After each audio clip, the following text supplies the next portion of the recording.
با لحنی بدخشانی بدخشانی دعا کن، با طرز زرفشانی زرفشانی دعا کن.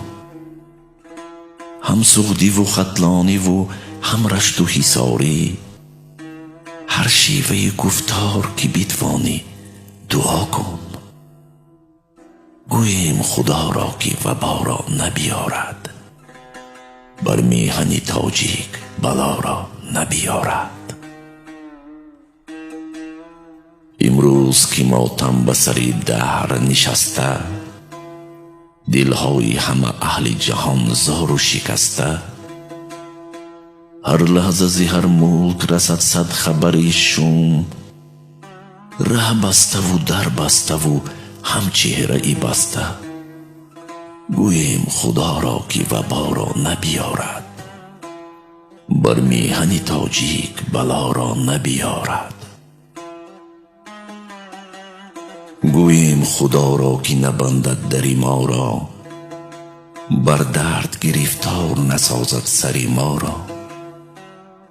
صد قرن به صد گونه وبا از سری ما رفت، گریان نکند باری دیگر مادری ما را.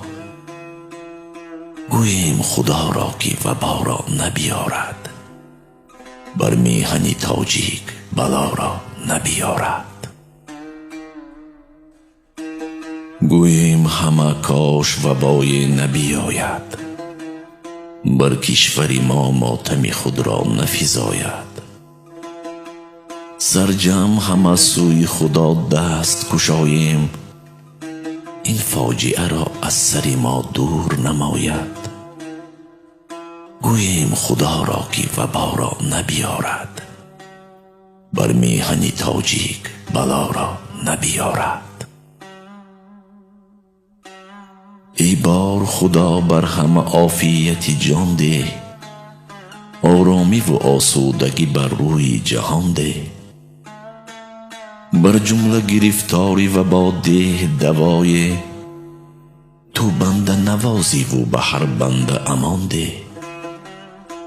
گوییم خدا را که وبا را نبیارد، بر روی جهان هیچ بلا را نبیارد.